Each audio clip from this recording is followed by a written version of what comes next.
lots of migrants coming over the Texas border, thousands and thousands a day, just undocumented people just coming in. The federal government has said, keep letting them come in. We have no border. Keep letting them come in. And Texas is like, yeah, we want some checks and balances for who's coming in and people walking through our state. So we're going to start bolstering our border. And Joe Biden said, no, you're not. And Texas said, watch us. And so Governor Abbott decided to bolster his National Guard and start securing the Texas border. Following that, you had 14 other states that have sent their National Guard in support of Texas. Arkansas, Florida, Iowa, Idaho, Nebraska, North Dakota, Ohio, Oklahoma, South Carolina, South Dakota, Tennessee, Virginia, West Virginia, and Wyoming have all stepped up and supported Texas' efforts to secure their border. That's a good chunk of states all weighing in on the issue. And then they introduced a border security bill, Biden did. And this was concerning because what they do best is they kind of entertain and show, we're introducing a border security bill. We want to work with Texas to make this happen. Then you look into the bill, and it's literally just saying they've somehow shoehorned $80 billion of funding to Ukraine. They shoehorned money into sending in various parts of the world for other causes and wars. And then as well said, and we'll let you, how about we only let in 5,000 people a day that we don't know about? That was what they proposed in this bill. And Texas is like, we're not signing this. But the way you're going to see it in the media played out, Biden's like, I'm trying to secure the border, guys. Look at this bill I put in. And they're not signing it. They are the problem. And just today, Alaska's National Guard has now been sent down on behalf of the feds to Texas to the border. Guns are involved.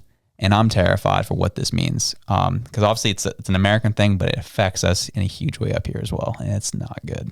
Yeah. I guess when I said it's funny, I think of the commentary around it. The situation, obviously, not very funny at all. But yeah, it concerns me in the sense that when you see a country ripping itself apart like that, that's not good. That's showing you that they don't have strong leadership in Washington.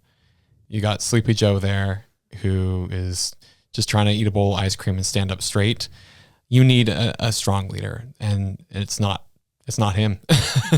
Get the geriatric guy out of office because you're watching that country literally rip itself apart, and they do have guns, like you said. So it's going to be awful if you start to see neighbor shooting neighbor, and I just don't know what you do with that. The funny commentary that I had to add, though, was that going back to Russia, I have to share this because it was just absolutely ridiculous. Here we go. Yeah, you're right. So anybody who saw this, so Russian lawmaker Sergei Mirnov posted on his X in support of Texas and offered help. And he said, in the conflict between Texas and the United States, I am on the side of the state. If necessary, we are ready to help with independence referendum. And of course, we will recognize the People's Republic of Texas, if there is one. Good luck. We're with you. Like, how kind and supportive of you, Russia. Shout out Russia. Gosh. So that's what I'm saying. Like, it's just, the commentary around this is just ridiculous. And the fact that it is such a serious issue. And I don't know, it's just so, I can't even talk right now. It's just going to show how broken some of these systems are and how far removed our federal governments are from the people on the ground. Mm-hmm. And we're seeing that in the States, we're seeing that in our own country, and you're seeing that across Europe, where the average citizen is so upset with their leadership, and there just feels like there's no way around it. Absolutely. And I just want to clarify some of the spending here out of Politico in this bill. It says the legislation also includes the Fentanyl Act and Afghan Adjustment Act as part of the larger deal. It would send about $62 billion to support Ukraine in its invasion against Russia, $14 billion in security aid for Israel, $10 billion in humanitarian assistance to the Gaza Strip and Ukraine, $20 billion for the border, and nearly $5 billion to partners in the Indo-Pacific to fight Chinese aggression. Yet this was called the Border Security Act. Well, those are lots of borders, you know. Oh, yeah, you're right. You're right. What I find most interesting about that is $14 billion in security aid for Israel. and $10 billion in assistance for Gaza. So we're like, oh, we're just going to play both sides here and we'll just see what happens. Yeah. Like, are you kidding me? Like, what is that? Yeah, the fact that stay out of it. Yep, please. And that comes down to why Texas is so frustrated, why they're not doing anything about people are they coming across that are undocumented.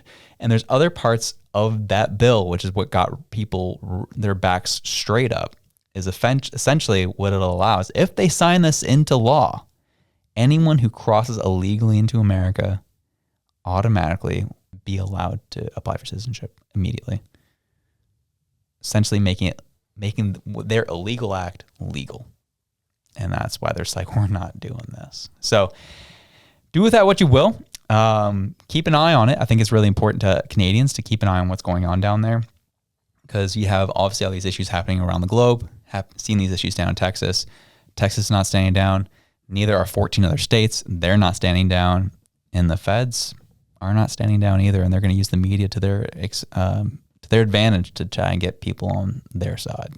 I know we're running long, but I just want to ask, maybe you know the answer to this question because I don't.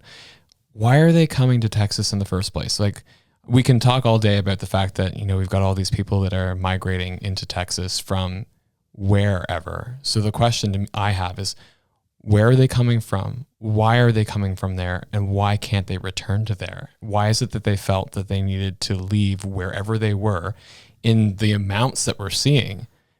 Like, why? What's happening there? So there's a lot of complex issues.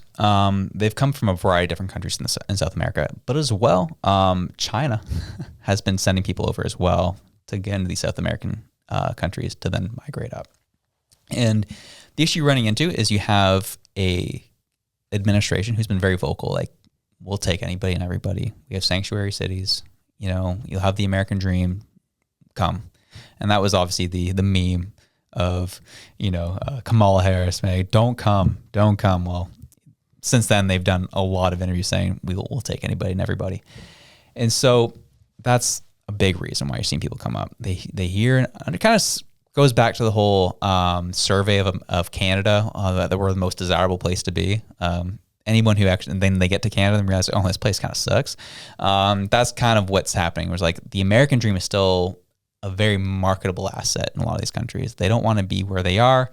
Venezuela, Ecuador, these types of countries, right, are people that are fleeing from to go up to the States. And then when you're being told you're going to get citizenship, that means a lot. Add on to that, coyotes, people who are taking advantage of these people and just spreading essentially marketing material into these countries, saying, you know, follow us, pay us money, we'll get you to America. And that's what these coyotes are coming in, who are just very predatory. And a lot of these people aren't making the journey. They're dying, whether malnutrition, dehydration, you name it. They're sometimes not making it, but these guys are making money hand over fist to help these people make it across the border. And then don't even mention all the drugs and stuff that are coming across it in terms of human trafficking and drugs on top of that. So it's a very messy situation. Yeah. And so that to me is like, there's the issue, right? I get it where it's the marketing, because we're seeing that in Canada, like you said, where people are like, oh, Canada's always been known as a safe, free place where you can come and make it, essentially. You know, if you feel like you're struggling, you come to Canada, there's supports in place to support you and you will make it. Basically trying to help people who are in the middle class and struggling to join it. But realistically, like that's what I'm gathering. And then, like you said, when people get there, they realize that the reality is very different. Mm-hmm. And I'm thinking that's exactly what's happening in the States based on like what you've said and what I've kind of gathered from my own understanding. And to me, that's the tragedy of it all, right? Is that, yeah, we understand like Texas is upset. And the reason they're upset, it's not that because you're hearing a lot of comments about racism and God knows what else. The problem is that you can only support the amount of people that you have homes and infrastructure and amenities for, and you can only keep them at that quality of life if you keep building at that rate for a certain known number of people. If you start flooding a city with people, you're going to see food bank usage go through the roof. You're going to see homelessness. You're going to see children dying on the street. Like all these problems come when you can't anticipate how many people you have coming in. And if you have people flooding your borders, you're just going to basically turn places into slums where people just don't have the means to get by because the infrastructure isn't there. And so that's what I see as like the big problem for Texas, is that they just don't have the infrastructure to support that many people coming over. Well, and so I see it as the people in Texas saying like, this is going to completely destroy our quality of life if we keep going the way that we're going. So we're going to defend our border. But I just like, my heart goes out to those people who are trying to cross the border, who are obviously doing this because they feel like that's the only option that they have. Yeah, they've been sold a lie, which is unfortunate, because what we're seeing is, the southern states have been dealing with this issue for decades, and no real seriousness coming from Washington on it. But now it's getting to a point where it's just untenable. What's happened now is they're sending all these people to California, Chicago, New York, where now these Democratic politicians are saying, we don't have the infrastructure for this. We can't handle all these people. And so you have they are just packing schools with people where they have nowhere else to go, putting them on cots, doing something like just kind of packing them away. And the Democratic mayors, governors are saying, whoa, Biden, what are we doing here? And now you're seeing some of these blue states being like, what are we doing with this immigration stuff? Like, it's not just Texas anymore, and your whole crap that you want to talk about where it's, they're all just racist. It's not just them anymore. People are actually seeing the issue for what it is now, and it's not just the red states that are upset about it. And Texas is just like, yeah, we're securing our border because, well, we've been dealing with this for decades. No one's really taking it seriously, and now it's happening in your backyard. Now all of a sudden it's an issue when it starts happening in the states that have more influence over DC. So yeah, it's a big problem right now that needs to be addressed, and that's why you're starting to see guns come to the border over it.